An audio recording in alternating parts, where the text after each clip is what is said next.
Bonjour et bienvenue. Alors, comme convenu, aujourd'hui, on va présenter la structure basique de notre application React qu'on a eu à créer au cours passé. Donc, sans plus tarder, je vais lancer notre application. Pour cela, je vais au bureau. Puis, je vais dans le dossier en question, Bible of Data Science. On l'a appelé comme ça. Et maintenant, je vais lancer le projet dans VS Code. Pour cela, je fais code et puis point pour dire dans le dossier courant, puisque je suis dans le dossier Bible of Data Science. Et maintenant, nous sommes dans notre dossier Bible of Data Science ici. Alors, je vais commencer par présenter les trois dossiers. Par défaut, on a trois dossiers dans un projet React. Le dossier Node Module, le dossier public et le dossier source. En plus, on a quelques fichiers. Donc, maintenant, je vais commencer par le dossier Node Module. En fait, le dossier Node Module va contenir toutes les dépendances que React crée par défaut ou par la suite, toutes les dépendances qu'on va essayer d'importer ou d'installer dans notre projet vont être hébergées dans le dossier Node Module. Et maintenant, dans les autres fichiers, on fera import. On va importer ces projets dans notre projet et les utiliser au besoin. Donc, après le dossier Node Module, on va présenter le dossier public. Le dossier public va contenir tous les fichiers statiques, c'est-à-dire toutes les ressources statiques, ici des images, des vidéos, ainsi de suite. Après, nous avons le dossier source qui va contenir tout le code source, c'est-à-dire notre travail. On va travailler dans ces dossiers. C'est dans ces dossiers on va créer tous les components. Donc ici, quand je reviens dans le dossier public, je reviens dans index.html. Comme vous pouvez le voir, c'est le seul fichier HTML qu'on va trouver dans un projet React. C'est pour ça qu'on les appelle single page application, c'est-à-dire on a une seule page, les autres vont être des composants, c'est-à-dire des blocs de code qu'on va insérer au fur et à mesure. C'est ce qui entraîne la rapidité de ces genres d'applications. C'est pour ça qu'on les appelle single page également. Donc ici, on a le code minimum valide d'une page HTML, comme vous pouvez le constater ici. Ensuite, là, qu'est-ce qui se passe? Dans le body ici, vous pouvez voir quand on lance l'application ici, je vais essayer de lancer l'application. Yarn start.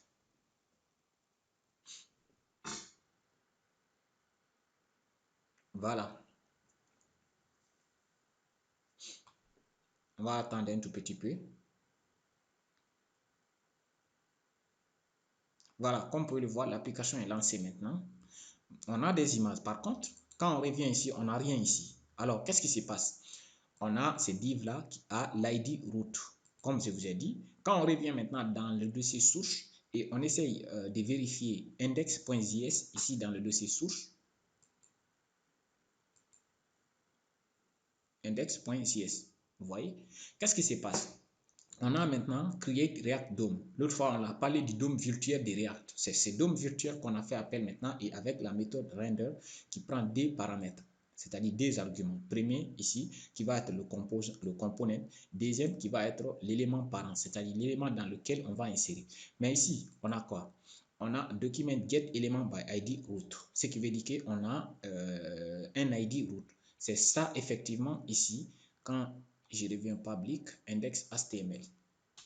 Automatiquement, on a maintenant div ID root. C'est celui-là qui est appelé là. Vous voyez? Celui-là qui est là. Donc, c'est le parent. C'est dans ça qu'on va insérer. C'est dans à l'intérieur de ces divs-là qu'on va insérer tous nos contenus. Donc, ça, c'est pour dire ça. Et ensuite, j'ai parlé du premier paramètre, c'est notre component app. Et vous voyez, sous forme de syntaxe HTML ici. Vous voyez? Donc, et quand vous remettez un peu en haut, on a import app from app. Ça veut dire simplement point dans le dossier courant, c'est-à-dire dans le dossier source, parce que index.js se trouve dans le dossier source. Donc, dans le dossier source, j'ai un fichier qui s'appelle app.js ici. Donc, quand je remonte, je viens dans app.js et vous voyez effectivement pourquoi on a importé. Premièrement, d'abord, on a mis export default app. C'est ce qui nous a permis au niveau des index.js ici de faire import app from app, sans quoi on ne pouvait pas le faire ici. Là, c'est export default là qui nous a permis de faire ça.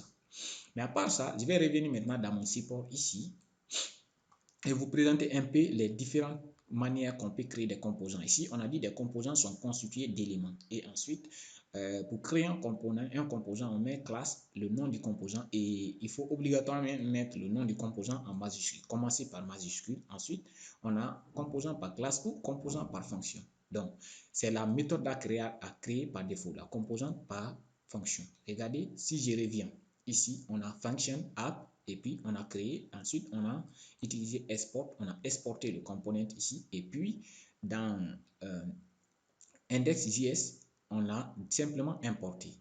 Alors, rien ne m'empêcherait au niveau des apps ici de créer un composant par classe. Ici, pour cela, il me suffit de mettre classe. Et là, dans ce cadre-là, j'enlève la parenthèse puisque ce n'est pas une fonction maintenant. Je vais utiliser la classe component. Voilà. Et puis, parfaitement, comme vous pouvez le voir, il a React à importer le composant là par défaut. Ici, je vais mettre l'importation en premier lieu, juste des préférences. Mais ça pourrait marcher là où on l'a mis. Et par défaut, généralement, on commence toujours par exporter React. Ce n'est pas aussi une obligation.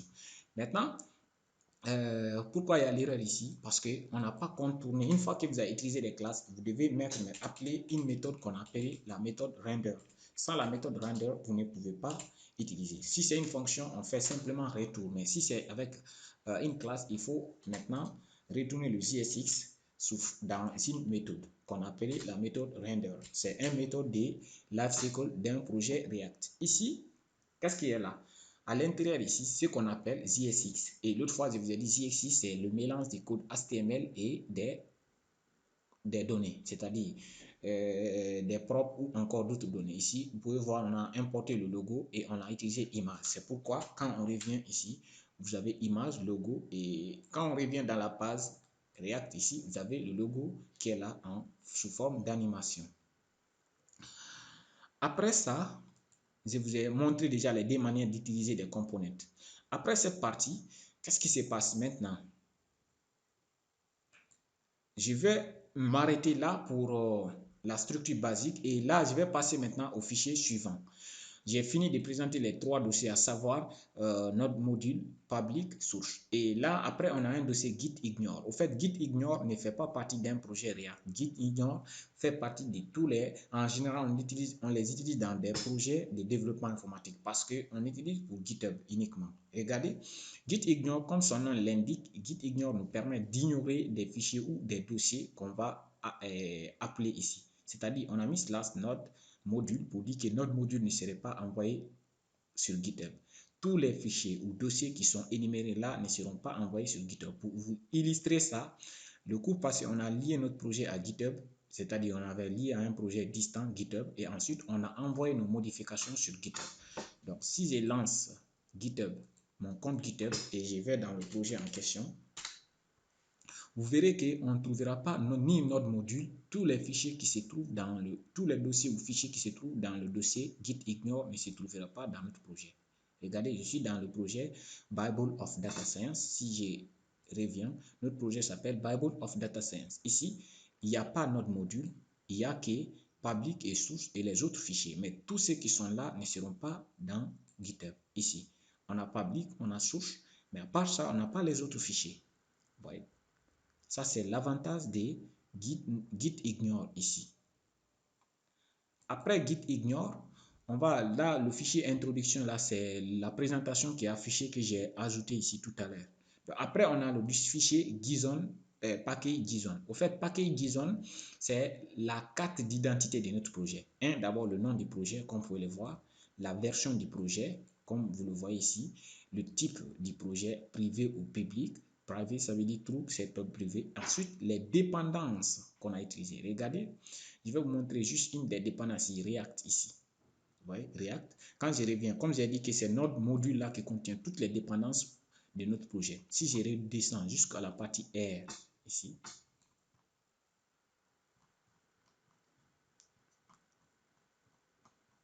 voilà, R et voilà, voilà. Alors, comme vous pouvez le voir, on a le dossier React ici. Simplement parce qu'il y a la dépendance React ici. Toutes les dépendances sont là, sont dans le dossier Node Module.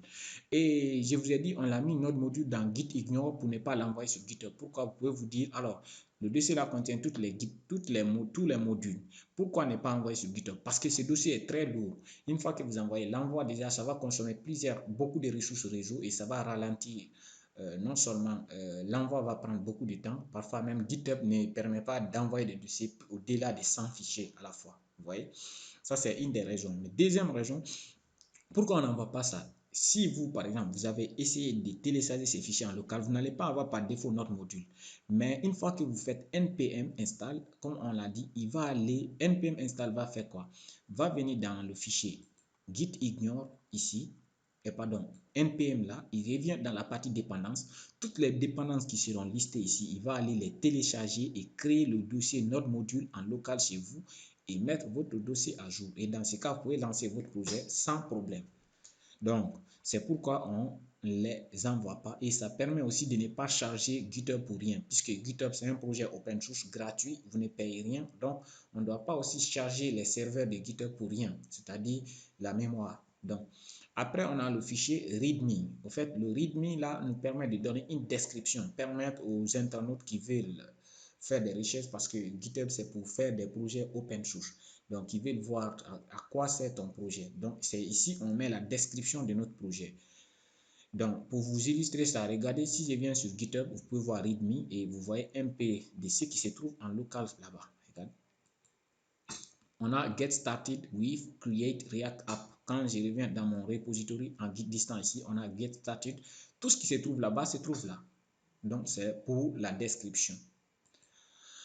Après ça, maintenant, je pense qu'on a fait tout ce qu'il fallait et la seule chose que je vais faire, je vais essayer de vous faire un petit récap. Pour cela, je vais revenir sur mon diapositive ici. Je vais commencer au début et j'ai commencé par présenter un projet React. J'ai dit qu'un projet React, par défaut, contient 3 dossiers, à savoir le dossier Node Module qui contient toutes les dépendances, toutes les dépendances du projet. Ensuite, le dossier public qui contient les fichiers sources, c'est-à-dire les fichiers statiques, à savoir les logos, les vidéos, les images et même notre page HTML, index HTML. Ensuite, j'ai présenté le dossier source, SRC pour dire source, qui va être notre dossier de travail. C'est dans ce dossier on va créer tous nos components. Par défaut, vous avez vu déjà, on a le component app ici. Et c'était par défaut un component fonctionnel et on l'a transformé en component par classe. Et vous avez pu remarquer. Ensuite, on a les éléments. On a dit qu'un component est composé des éléments. C'est-à-dire, quand je prends ça, ça c'est un seul élément. Et ainsi de suite. Après cette partie, on a présenté le dossier, le fichier git ignore. On a dit que git ignore nous permet d'ignorer des fichiers. C'est-à-dire ne pas envoyer certains fichiers sur GitHub. Après git ignore, on a présenté le fichier package.json et le fichier package.json nous permet de lister toutes les dépendances. C'est la carte d'identité de notre projet. Ainsi de suite. Donc, arrivé là, je pense qu'on a fait tout ce qu'il fallait et si vous avez besoin de rafraîchissement, vous pouvez regarder la présentation que j'ai déjà mis sur GitHub et il vous suffit de cloner le projet en local et vous allez avoir tout ce qu'il vous faut. Et je pense qu'on va se reprendre au cours prochain pour commencer et on va commencer le cours prochain par présenter le JSX, c'est quoi JSX et comment créer des JSX, ainsi de suite. Je vous remercie pour votre attention et on se reprend au cours prochain.